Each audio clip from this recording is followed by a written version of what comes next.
Bom dia, igreja, a graça e a paz do Senhor Jesus. Amém. Vamos nos colocar de pé para ouvirmos a palavra de Deus. E vamos abrir a nossa Bíblia no livro de Deuteronômio, no capítulo 18. E vamos ler do versículo 9 até o 19. Deuteronômio, capítulo 18. Pastor, me perdoe aí, fugiu um pouquinho a sequência. Eu pensei que ia abordar o 18 na sexta-feira, mas parou no 17. Mas é bom, vai nos ajudar um pouquinho aí também, até para você criar uma expectativa legal para a próxima semana. Então, Deuteronômio, capítulo 18, do versículo 9 até o versículo 18. E assim nos diz a palavra de Deus: quando entrarem na terra que o Senhor, o seu Deus, lhes dá, não procure imitar as coisas repugnantes que as nações de lá praticam.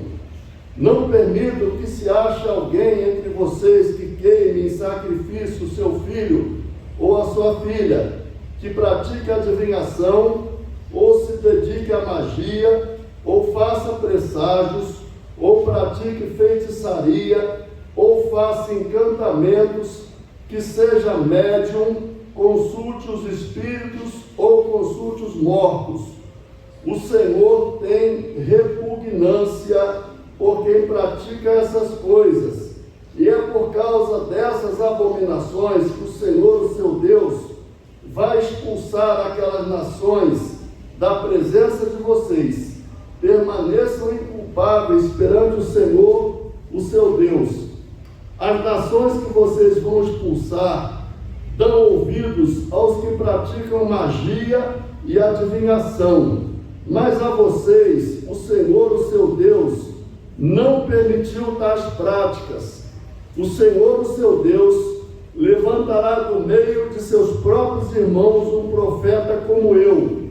Ouçam-no, pois foi isso que pediram ao Senhor, o seu Deus, em Horebe, no dia em que se reuniram, quando disseram: não queremos ouvir a voz do Senhor, do nosso Deus, nem ver o seu grande fogo, senão morreremos.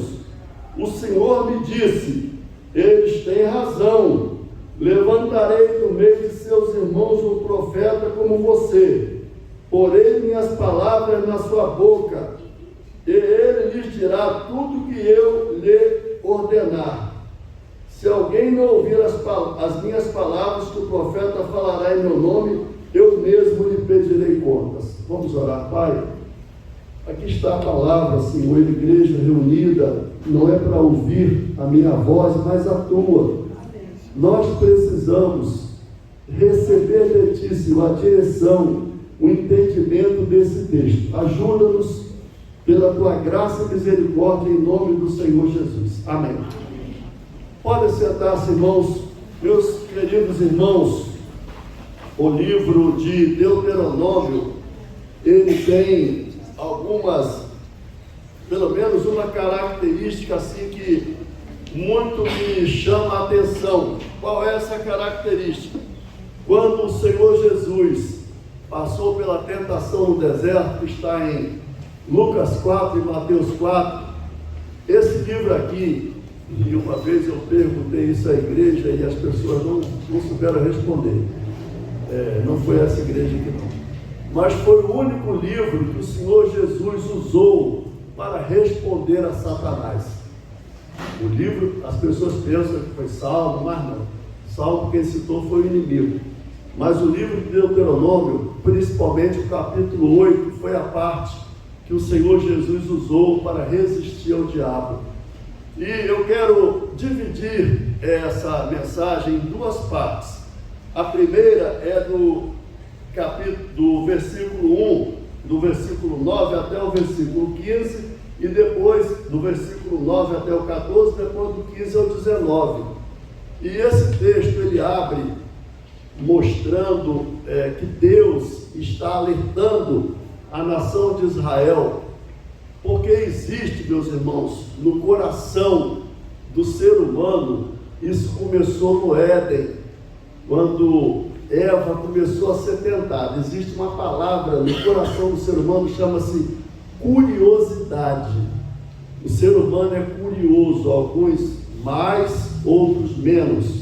Uns são curiosos por coisas boas e outros são curiosos por coisas ruins. Então, esse livro, essa introdução, essa primeira parte, está exatamente nos alertando para que nós não sejamos curiosos com coisas espirituais que não venham de Deus, porque Deus está falando com Israel que em volta deles estão as nações que nós já falamos aqui, que o pastor já esmiuçou, detalhou nos comentários. Então, existiam práticas que são citadas aí nessa primeira parte, que as nações em volta de Israel praticavam e cometiam e que Deus vetou para o seu povo. Então existe essa coisa no ser humano de querer especular, por isso que muitas mulheres se tornaram bruxas, muitos homens se deram à adivinhação. A maioria das pessoas tem interesse em astrologia, porque o ser humano, ele tem vontade de sondar, dizer que exatamente essas práticas Israel abraçou.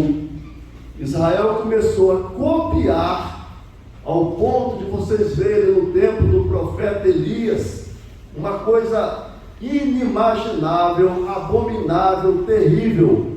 Israel estava com o coração dividido, ao ponto de Elias dizer: Israel, por que você cocheia entre dois pensamentos? Se o Senhor é Deus, seguiu, e se Baal é Deus, seguiu. E aí Elias faz aquele desafio, diz: o Deus que responder por fogo, esse é Deus. E aí é feito aquilo ali que vocês sabem, construído um altar, e Elias manda: olha, bota água aí, mais água. E aí os pagãos começam a se retalhar e clamar a Baal, e não vem resposta. E Elias zomba dele, diz: quem sabe Baal não está dormindo, fala mais alto, se retalha mais um pouco, e nada acontece. E quando Elias é dado depois a oportunidade a ele para ele mostrar quem é o Deus verdadeiro, e Elias então coloca o animal, joga a água em cima, e quando Elias ora, o fogo do céu vem em resposta à sua oração. O Deus do céu responde com fogo. O Deus do céu é o único Deus que responde oração. Lá em Jeremias, hoje o Socorro estava meditando e botou até no grupo da família.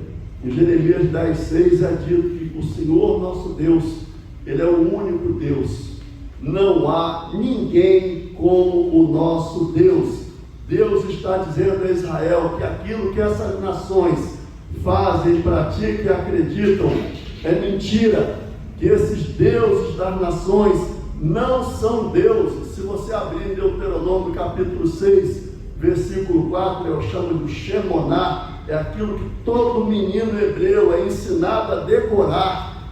E ali diz assim: ouve Israel, o Senhor nosso Deus é o único Senhor. Amarás o Senhor teu Deus de todo o teu coração, de toda a tua alma e de todo o teu entendimento. Então, o menino judeu, todos eles decoram isso, viu, Benjamim? Decora isso. O nosso Deus é o único Senhor. Gabriela decora isso. O Senhor nosso Deus é o único Senhor. Não existe outro Deus. Não existe, diz, o Deus que responder por fogo, esse é Deus. E aí é feito aquilo ali que vocês sabem, construído o altar, e Elias manda: olha, bota água aí, mais água. E aí os pagãos começam a se retalhar e clamar a Baal, e não vem resposta. E Elias zomba dele, diz: quem sabe Baal não está dormindo, fala mais alto, se retalha mais um pouco, e nada acontece. E quando Elias é dado depois a oportunidade a ele para ele mostrar quem é o Deus verdadeiro, e Elias então coloca o animal, joga a água em cima, e quando Elias ora, o fogo do céu vem em resposta à sua oração. O Deus do céu responde com fogo. O Deus do céu é o único Deus que responde oração. Lá em Jeremias, hoje, o Socorro estava meditando e botou até no grupo da família. Em Jeremias 10:6 é dito que o Senhor nosso Deus, Ele é o único Deus. Não há ninguém como o nosso Deus.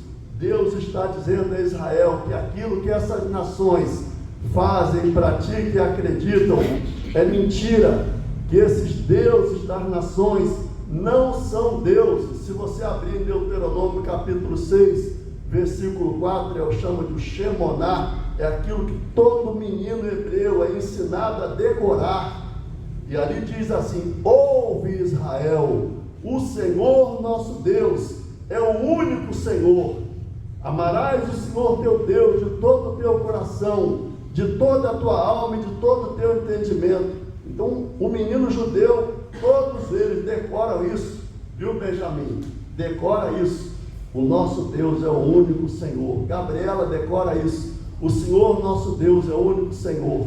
Não existe outro Deus, não existe outra rocha. Isso é repetido constantemente na palavra de Deus. Deus está dizendo: os deuses das nações são imaginações dos homens. Eles têm boca, mas não falam. Eles têm olhos, mas não veem. Eles têm ouvidos, mas não ouvem. Eles têm pés, mas não andam. Eles têm mãos, mas não apalpam. O salmista repete isso no Salmo 16 e diz que o Senhor nosso Deus, Ele está à nossa mão direita.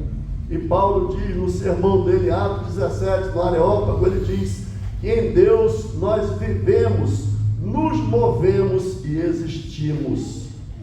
Eu disse aqui numa das pregações que o desejo de Deus é que eu esteja no coração dele e que ele esteja no meu coração. O nosso Deus, irmãos, Ele é um Deus que nos acalenta, nos acolhe. Você sabe, e eu vou dizer aqui uma coisa a você que talvez você nunca tenha ouvido, o significado da palavra misericórdia. A Bíblia diz que esse Deus nosso, Ele é cheio de misericórdia. Mas a tradução correta dessa palavra não seria misericórdia, seria misericárdio. Porque a palavra misericórdia, que é um atributo de Deus, desse Deus que está advertindo a Israel e que está em nosso meio falando conosco, a palavra misericórdia, no grego ela tem um sentido, no hebraico ela tem outro. A palavra misericórdia no grego quer dizer aquilo que está no coração. Quando você tem um problema no coração, você procura qual médico? Cardiologista. Então misericórdia quer dizer você está no coração de Deus. Deus te acolheu com misericórdia. Então esses deuses que as nações ergueram, que o salmista fala, que o homem corta uma árvore, faz um Deus, cozinha com a parte da lenha, com a outra chama um ourives, lá um artífice, constrói. Isso não é Deus. Nenhuma imagem é Deus, nenhuma imagem pode representar Deus. Isso é falso. Mas o nosso Deus, Ele é um Deus pessoal, Ele é um Deus misericordioso. Então, a palavra misericórdia, no grego, quer dizer isso, o que está no coração. Quando a Bíblia diz que Deus tem misericórdia, ela está dizendo que Deus te acolhe no coração dele. E no hebraico, no grego coração, e no hebraico, útero. Onde é que você foi gerado? No útero. O útero é o lugar onde o ser humano é formado. Então, misericórdia no hebraico quer dizer isso. Deus te acolhe. Vamos imaginar parabolicamente, né? Como se Deus abrigasse você dentro dele. Quando o salmista diz isso no Salmo 139, que quando você era uma substância informe, Deus cuidava de você. Deus preparou o leite no peito da sua mãe para pelo menos durante 2 anos você ter alimento sem ela se preocupar. Não foi assim? Você foi acolhido por Deus. Amém. Deus, o Deus que está falando com a nação de Israel, Ele é o Deus cheio de misericórdia. Então, para não ficar a mensagem só nisso, que eu quero falar da outra parte. Então, Primeiramente, esse Deus te acolhe no coração, e depois ele compara o abrigo que ele te dá ao carinho que uma mulher tem quando o bebê está aqui dentro do ventre dela. Diga amém, Viviane. Está com o bebezinho aí. Então, com esse carinho, com essa expectativa, Deus tem você dentro dele. Por isso que lá em Isaías 49:15 diz: nas palmas das minhas mãos eu te tenho gravado. Você está nas mãos de Deus. E ele disse que ele nunca te lançará fora. É esse Deus que está falando com Israel.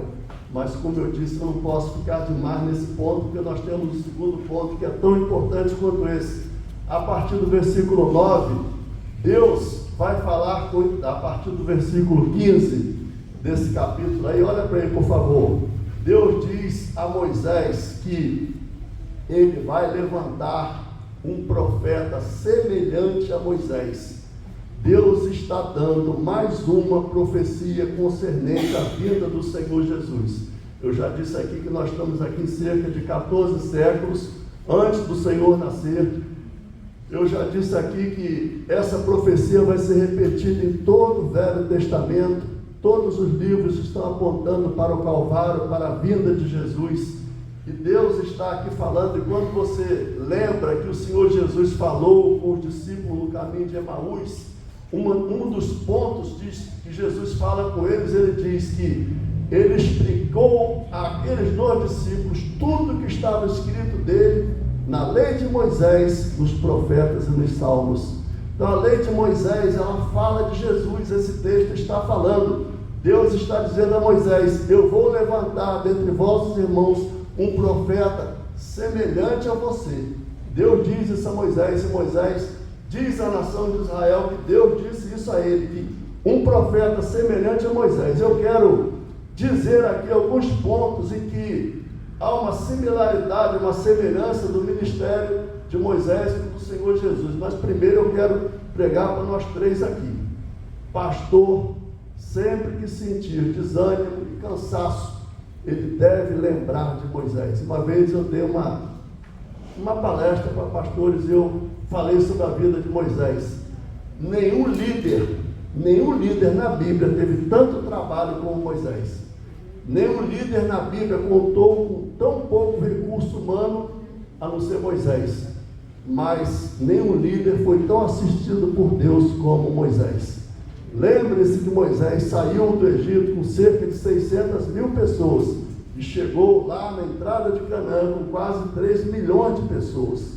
Isso sem ter uma farmácia, um supermercado, não tinha nada, não tinha uma torneira, mas Deus sustentou o seu povo. O Deus que sustentou Israel no deserto se responsabiliza por sustentar você. Paulo disse: o meu Deus me levará a salvo. Repita isso: o meu Deus me levará a salvo para o seu reino celestial. Pode haver o que for, pode estourar vulcão, tufão, furacão, tsunami, o Deus do céu está no trono, e o trono desse Deus nunca se abala. Ninguém pode tocar em Deus, e ninguém pode tocar em você, porque você é menina dos olhos de Deus. Então Deus está falando com Moisés, e Moisés transmitindo essa mensagem ao povo: o Senhor vai levantar no meio de vocês um profeta semelhante a mim. Vamos ver alguns pontos, eu anotei aqui, em que há uma semelhança nesse ministério. O primeiro, Moisés foi preservado miraculosamente quando ele nasceu. O faraó quis matá-lo, não vou detalhar para não tomar tempo, vocês já sabem. E quando o Senhor Jesus nasceu, o que foi que Herodes queria fazer? Tirar a vida do Senhor. E Deus orientou José a ir para o Egito, para se cumprir a profecia que diz depois: do Egito chamei meu filho. E o Senhor Jesus foi levado por Maria e José para o Egito. E quando Herodes morreu, o anjo falou com o casal e disse: aquele que perseguia, que queria a morte dele, está morto, voltem. E Moisés e José e Maria voltaram para Israel. Então há uma semelhança no nascimento, nesse escapar da morte.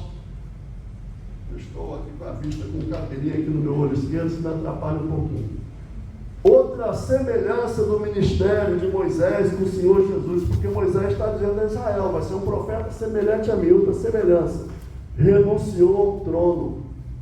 A Bíblia fala que Moisés, meus irmãos, isso está lá no livro de Hebreus, no capítulo 11, versículos 23 a 29, na galeria dos heróis da fé, isso é detalhado, Hebreus 11, 23 a 29, diz que Moisés escolheu ser maltratado com o povo de Deus, do que desfrutar por um pouco de tempo os prazeres transitórios do pecado.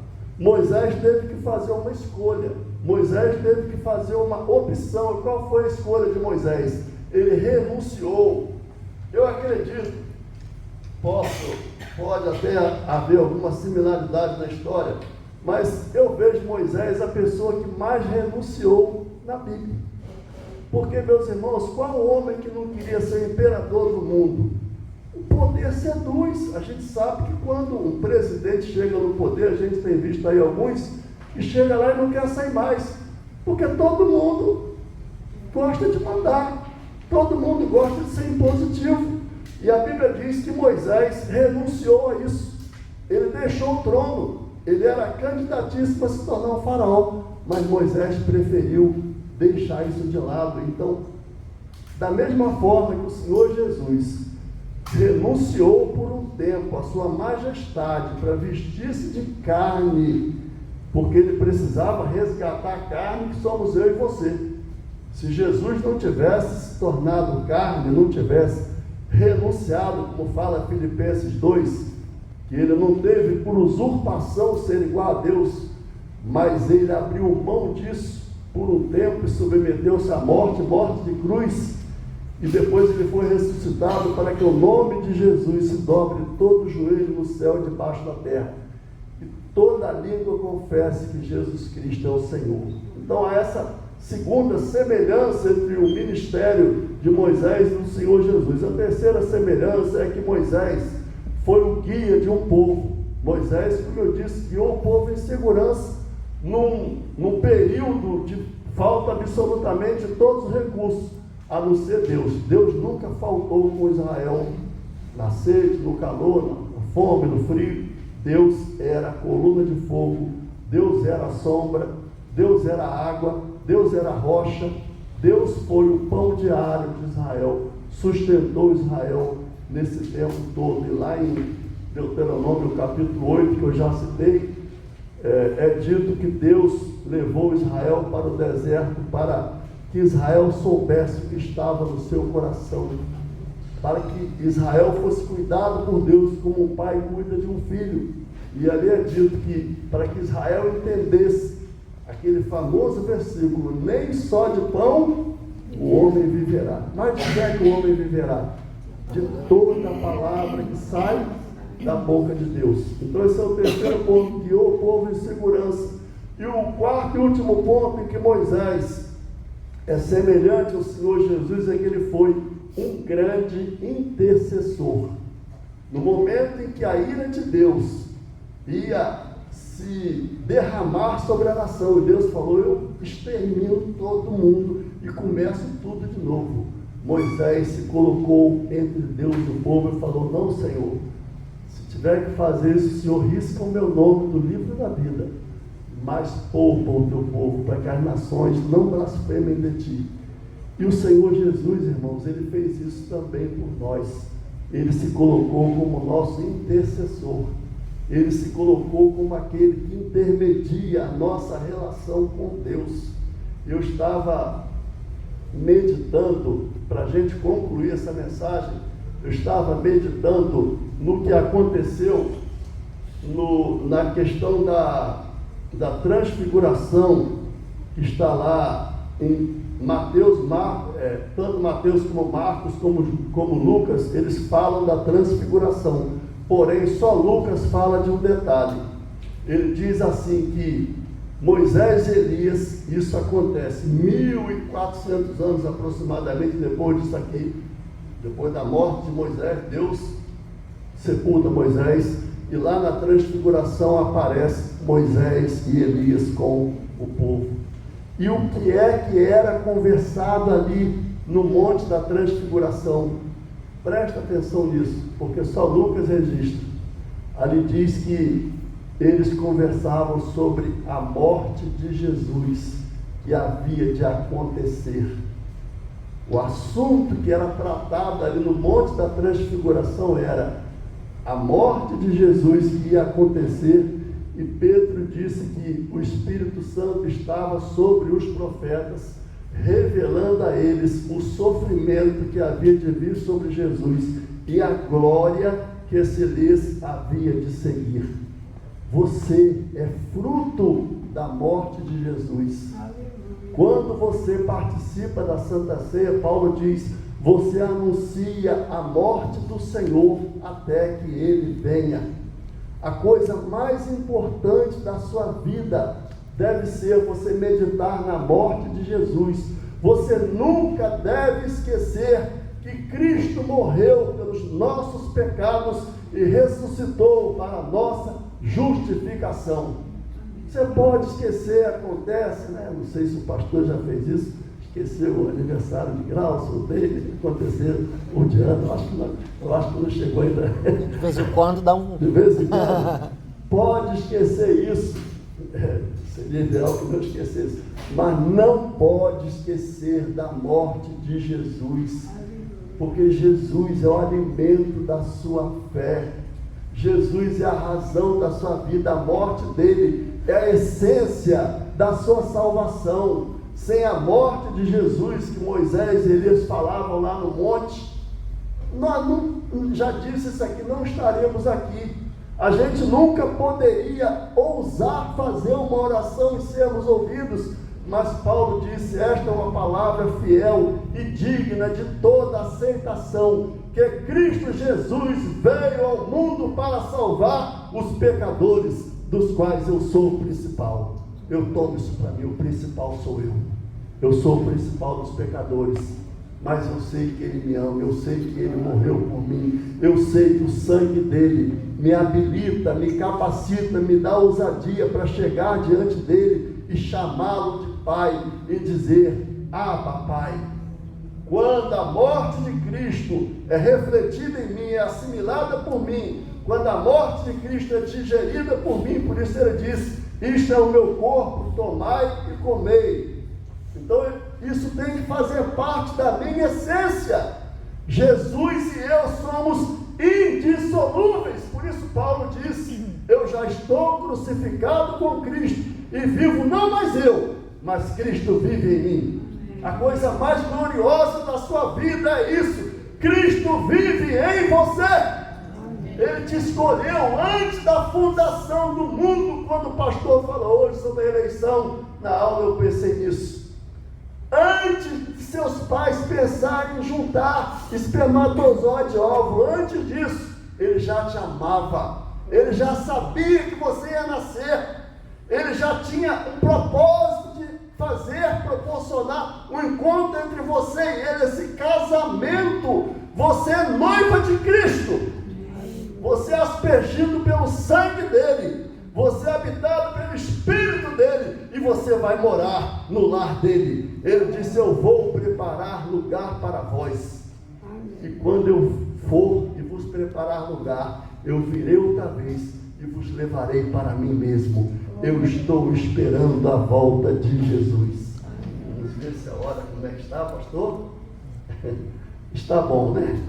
Eu creio que essa palavra chega no seu coração como alimento. Espero que ela seja digerida por você. Você daqui a pouco vai almoçar, mas antes de comer a comida física, coma a comida espiritual. Jesus é o pão vivo que desceu do céu. A palavra é tão séria que Deus falou com Moisés, quem não escutar esse profeta morrerá. Você ouve Jesus e vive, e quem não ouve Jesus morrerá. As palavras mais tristes que saíram da boca do Senhor Jesus foram para Israel: vocês não quiseram vir a mim para terem vida, eu quero ir a Jesus, porque nele está a vida e a luz dos homens. Amém? Amém. Fique com essa palavra no seu coração. Como eu digo sempre, o vaso é de barro, mas o tesouro é celestial. O tesouro é essa palavra, o tesouro é Jesus. Fique com Ele sempre em você. Amém? Que Deus nos abençoe. Em nome do Senhor Jesus. Quem faz a conclusão?